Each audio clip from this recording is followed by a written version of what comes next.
this one is partial square, partial x squared plus partial x, partial y,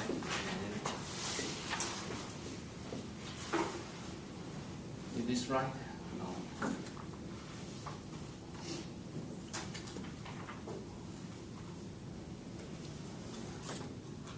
Let me just directly divide it.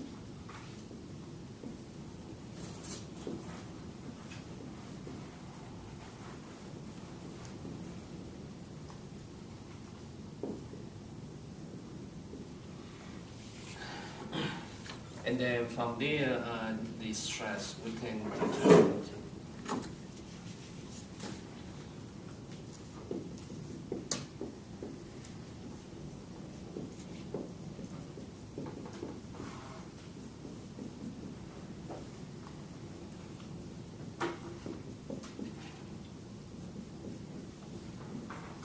Okay, so that is what we did last time.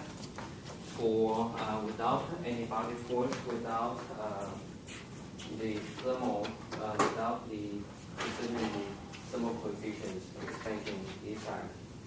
And based upon this, then I will try to start from today, just go over with certain solution process. So this section basically is we're going to try the polynomial.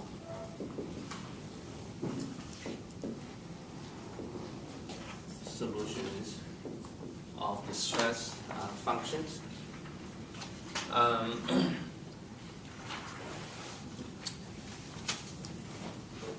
So from here, starting from here, the whole idea is here. To get a reasonable stress, and if all the stress are zeros, basically these are trivial questions. So for trivial questions, basically it's not considered. So from under this situation, you can see the stress at least is that is the second order partial differential of the stress function. So for any polynomial combinations for study applied to the elasticity, we have to start with the second degrees for the stress function. So that is where we start with. Okay. So these are so many possible elections of the polynomial, and we can choose, or you can choose whatever you like, but everything down the road must satisfy the specific boundary conditions. Okay, so once you satisfy the boundary conditions, everything will come to unique solutions.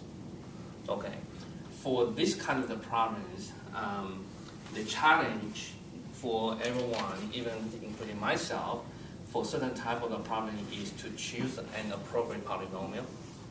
Okay, and usually we don't know what will be the degree to start with, and even for degree I know to start with how many terms I need to come up with. What I'm saying is this: for second degree polynomial, in terms of the x and y, here is again, remember we still study the two-dimensional problems for example, in x, y. So for 2 degrees, basically we have a combinations of x, y, and y. Okay?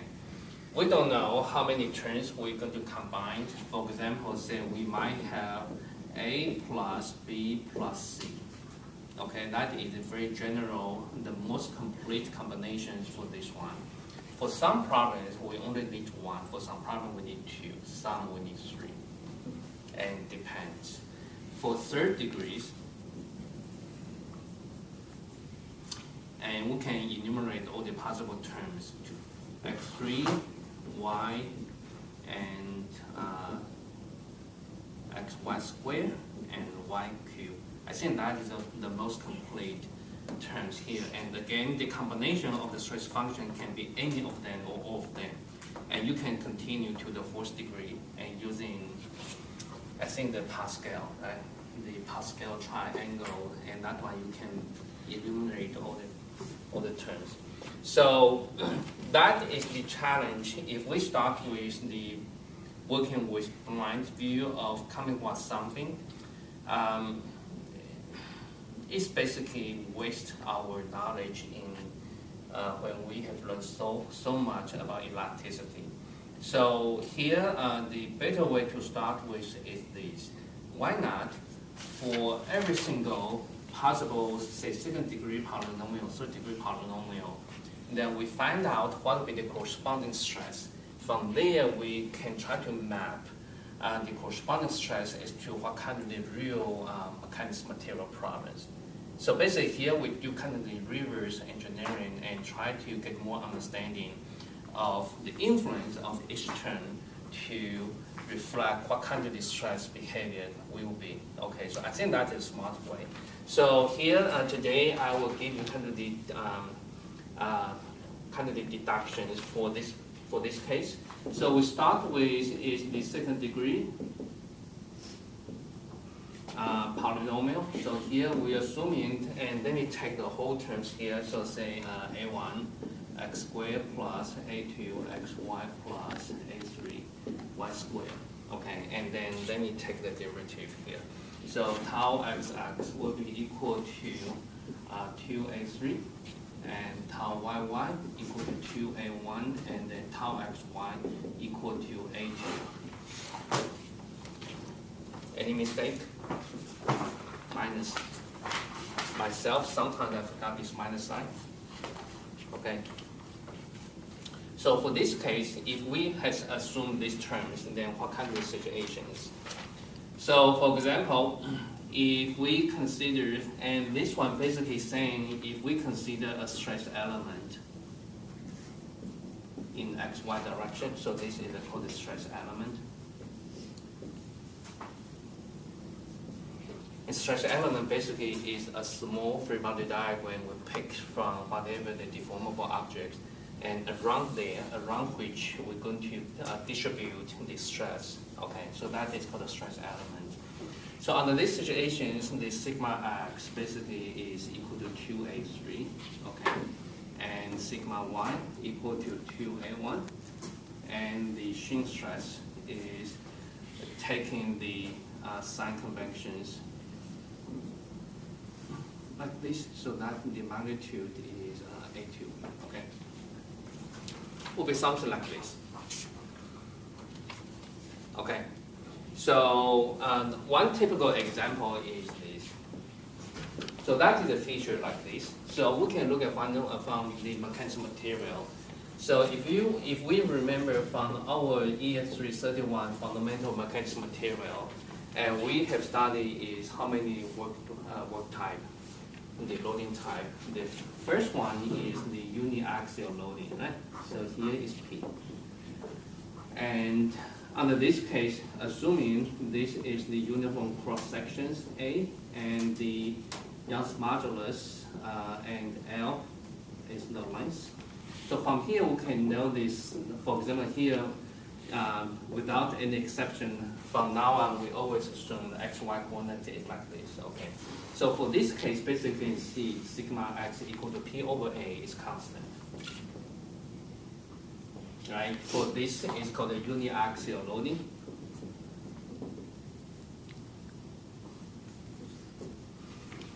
So for this uniaxial loading, and assuming everything, this is a very simple uniform material model. This is constant, and sigma y equal to tau xy equal to 0. Okay, so here we do the reverse these things reasoning. So under these situations, if you're going to try to use the Airy stretch function to study the uniaxial loading like elastic problems, I would say like, that means, I will make another example. So under these situations, then you may assume psi will be equal to take which terms only have this one exists. So only have A3, that means this one equal to 2A3. So that means you may say that is the A3 P 2A3 equal to that one, A3 equal to 2A times Y squared, something like this. Right? Okay. And so that would be the starting point. And what kind of problems relating to this one? And for example, let me make one example here. So assuming here we have uniform material model just like this, okay, and that's a uniform cross-section. And again, the Young's modulus and the length L, something like this one. And again, this one is under the uniform loading, so let me just draw this one, let me call the sigma 0 constant. Okay, so that means constant sigma 0 basically equal to P over A, whatever. If the length is pretty huge, pretty large, and so from this, for this example, if this is your uniform cross section, so that means doesn't matter where we pick the cross section. Doesn't matter where we pick the cross section. On that cross section, we always have the distribution of the stress is the same as like this one, right? That is due to the equilibrium. There's no doubt. Very straightforward, right? Okay, so now I'm going to impose a certain defect in the material model. For example, at the middle here, we consider we drill a small hole. Okay, there's a hole here, and the size of the hole is very small compared to the dimension, the x dimension of this one. So due to the existence of the hole, and from the typical mechanics material, let me enlarge. For example, if we would pick the cross section just right here, so I pick is the cross sections about this portion here. Okay, so let me break it. So here is our distributions of the stress here, and that sigma equal to the sigma 0. However, from the fundamental mechanical material, we know there's a stress concentration about the hole, and actually the distribution of the stress could be like this. The trend is like I'm drawing here. So basically, the largest stress will be happening around the corner. Okay. And the sigma maximum, at least at the first hand, we can, using the mechanical material, again, fundamental mechanical material, that have called the stress concentration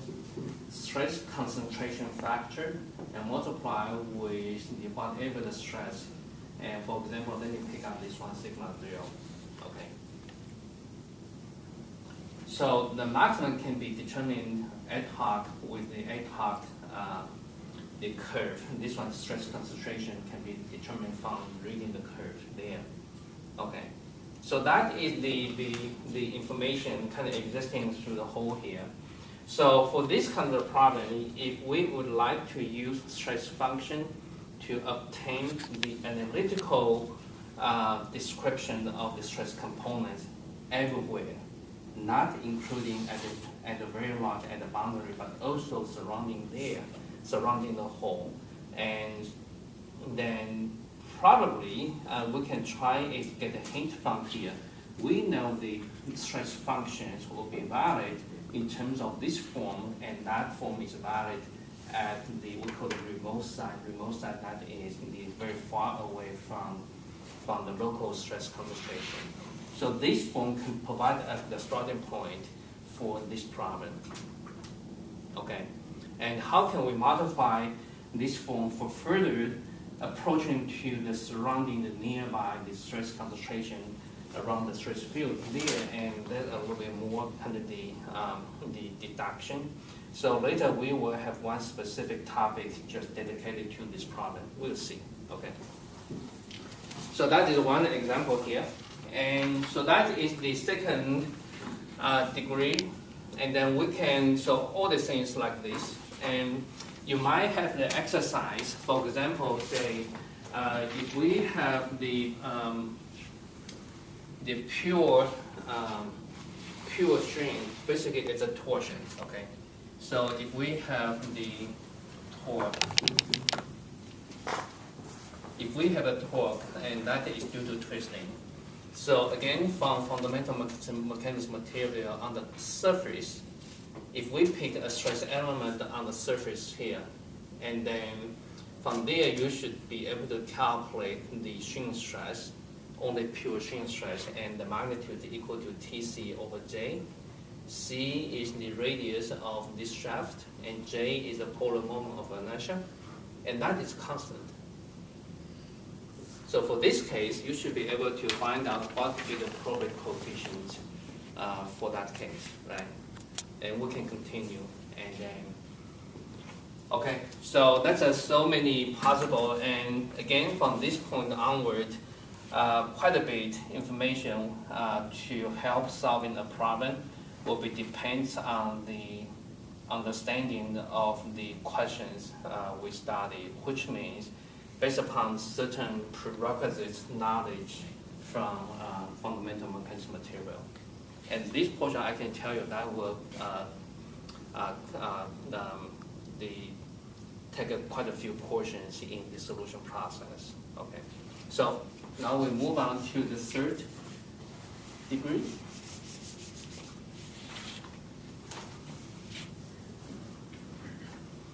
For the third degree, this one, again, come to today.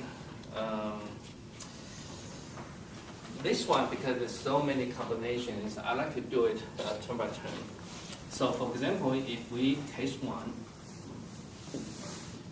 is A1, Y3, so for this case, sigma XX will be equal to 6A1Y, and sigma YY equal to 0 equal to tau XY. Okay, so let me draw again the stress element.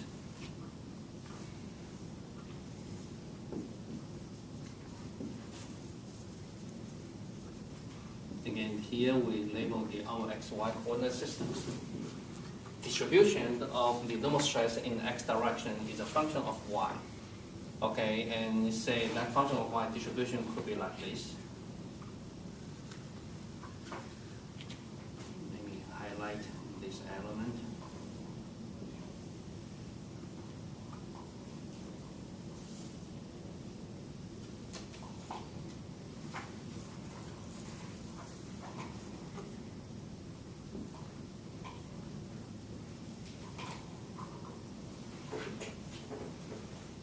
Something like this.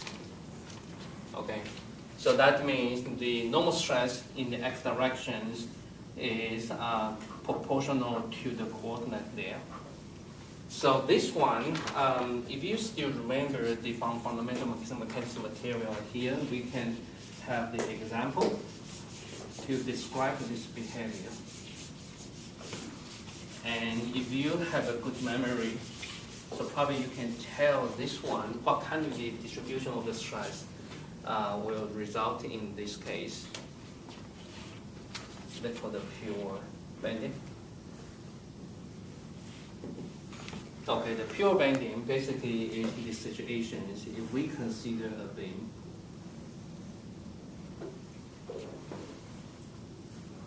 and which has the Young's modulus and moment of inertia respect to, okay, this is the long term here. This is the moment of inertia respect to the centroid of the cross sections, okay, of the cross section. Because when we talk about the moment of inertia, you need to specify which section respect to which axis, because that will be the different numbers when some conditions change, okay? So for this case, if we have the bending, pure bending, something like this, we bent, curve down this beam. Okay, so under that case, the beam will be curved something like this. And if you, again, here maybe it would be a good time for you to pick up some review of the pure bending. So from here, assuming this is the pure rectangular cross section, for example, the width is W, the height is H, okay, the half of the height here, H here. So under this case, the moment of inertia that is respect to the centroid here, respect to the this axis. This axis corresponding is we call the neutral axis, okay? And that corresponding is the neutral surface. That is a middle plane cutting through the beam. Okay, that's called the neutral surface. So the moment of inertia, basically, here we talk about is about the neutral axis. For this particular example is 112 times W 2H3. Okay, that by calculation is like this. Okay, so under these situations, and distribution of the stress is basically is this.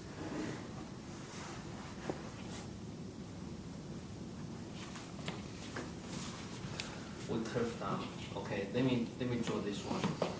So say if let me take this as the first bar diagram, and let me turn it into the right angle to draw it. Okay, so the distress will be something like this. Okay, so this is the neutral surface. So usually the stress in x direction is expressed by my.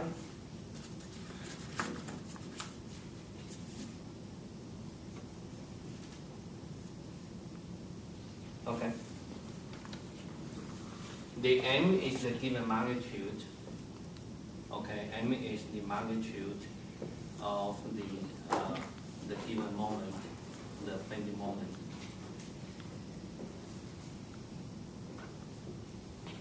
The y simply depends on which point you are interested. So, for example, this distance is y. Okay. So for this case, the normal stress, we call the bending stress, basically can be described by this term here. Okay. Usually in certain textbook, they describe the mx equal to minus my over I. And they have the additional negative sign here because for this kind of equation, they pick up sign convention. Sign convention is for whatever the moment positive when applied is when moment applied is curved up. Okay. So for this case, this is curved down by this kind of sign convention is negative. So intrinsically, this term negative with negative, they come up with whole positive. So here I mentioned this is called the magnitude. Okay, so hopefully you understand the whole thing. So that is the situations, and we might have the things is this. In addition to another situation is this 3. I'm going to draw it like this. Again, this is the stress element, and this is xy. The distribution of the stress could be like this.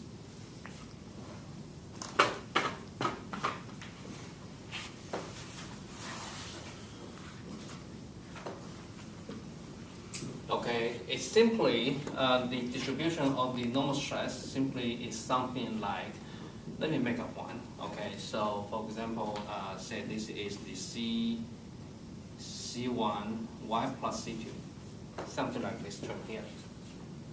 Okay, so for this case, you can corresponding to this case, and you can deduce the stress function should be something like this one, and plus this term, contribution of this term will be C2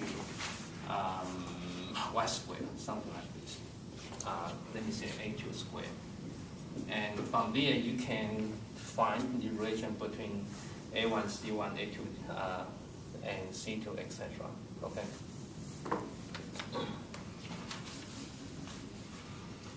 So on the other side, these terms, you can look at this term is contributed from the case 1 here, and this term can be contributed from the case 1, the other one that is contributed from the second degree polynomial. Basically, you can freely combine the terms here.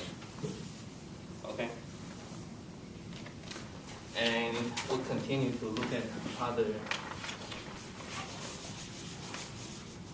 maybe fourth. This one will be a little bit complicated. So you may also look at, okay, for the third degree we have seen, we try this one, and then I combined with the second degree. Okay, so that is combine that one with this one. And you might try continue to see whether other possible the deduced stress from the three terms. Okay, and you can give a try. But let me move on to the fourth degree.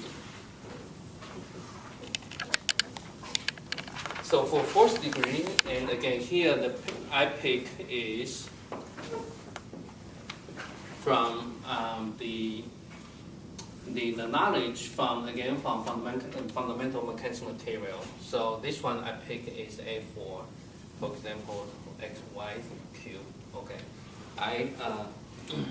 if we pick this one, then the normal stress will be equal to 6A4 XY, and sigma YY will be 0, and tau XY equal to minus 3A4 Y squared. Okay. So what kind of situation? Let's look at this one. This one saying the normal stress is a function of X and Y. And very likely is this. We consider it as a cantilever beam.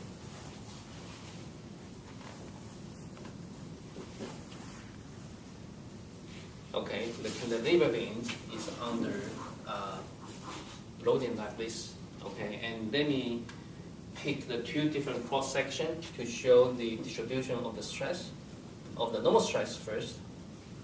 At here, so let me highlight. The other one is here.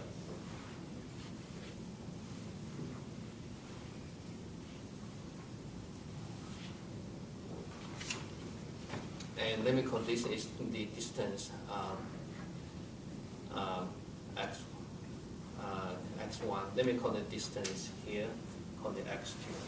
Okay. So for this case, the bending at this position equal to P times x1. For this case, the bending equal to P times x2. And again, this is a bending, so we can apply the same equation. So the distribution of the bending stress will be like this. For this case, the bending moment at this cross section is smaller. So let me scale something like this, a little bit smaller. For this case, the bending moment is larger, so that distribution is more.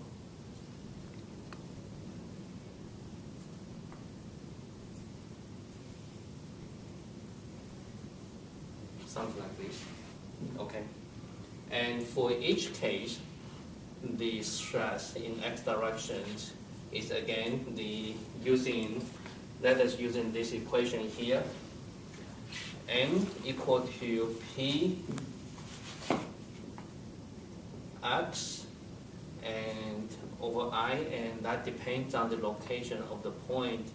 So let me call this Y. Okay. The same thing for any bending stress at any locations equal to P times x2 and Y over I. So from this case, in general, you can see the bending stress is proportional to xy. Okay, so that means for these situations, that is applying, for example, to cantilever beam.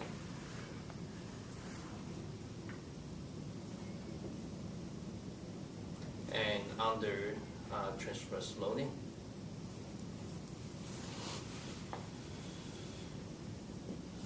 Okay. Then the last one, let's look at. And again, for this case, we expect only have the normal bending in x directions, no bending, only have the normal stress in this direction. The normal stress in y direction equal to 0. So we have taken care of the two terms, and right now I want to see this term here. From a mechanics material, and let me redraw the cross section here. Again, let me redraw this cross section for demonstrations. Okay, so that cross section we will redraw here.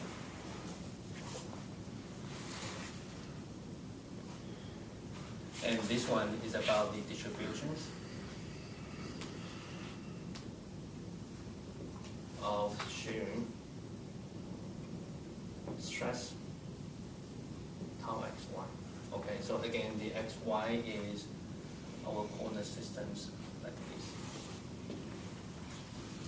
From fundamental mechanical material, we know the shearing stress under the transverse loading basically has the directions like this, and with the magnitude proportional to the size of the arrow I draw here.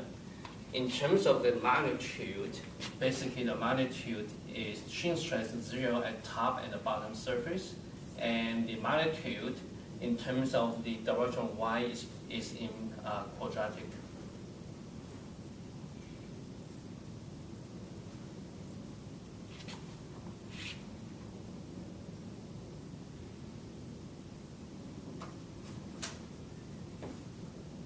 Okay.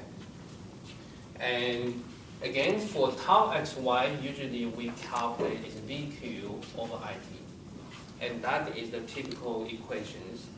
And applying this equation, a lot of time is spent to determine the Q. Okay. And for rectangular cross section, we can see the tau is equal to 3q v. I forgot. A. I really forgot.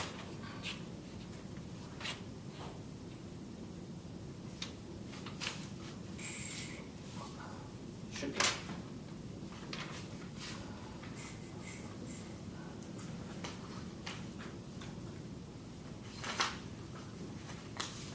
So here again, this is a cross section.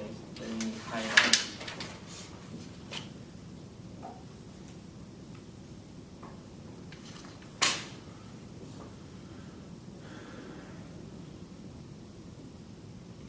Again, for the rectangular cross section beam, it has the dimension like this. This is the edge, okay. And for example, this is the W. So that like this. So that is based upon the fundamental informations. And however, if we would draw this one, and this one for this case, let me use if you look at this case, then let me draw this one. Okay, and again, let me put another cross section. Okay. For this term, the distribution of the magnitude actually becomes like this. Right? And 0 at y and the maximum at the top and the bottom. The profile is something like this. Right? From our randomly, I would say, arbitrarily pick stress functions, we obtain the expected, we obtain the shearing stress has such a profile. However, to fit it in, for example, a real applications of, for example, cantilever beam, we expect the shape should be like this. So how can we modify this function such that its corresponding profile will be something like this? We can do it like this. For example, say if you know this size, let me pick, say this size will be, say, A, okay? Then we simply is these terms plus A. The modified will be right away to fit into this case, right? Or if we have this one, basically this term will be, this one will be something like this, right? And then we simply flip it and the whole thing is multiplied with -1. Then basically I'm going to flip into this shape. Okay. So that is a skill. So under this case, if we start from here, if we're going to think this will be working to apply for this one, then later on we found we need additional term here. So based upon this one, then here we will corresponding similar, we're going to add it up something like this one, additional term. Be okay? Okay, so that is kind of skills. So for this case, I can stop here and, okay, we can stop here.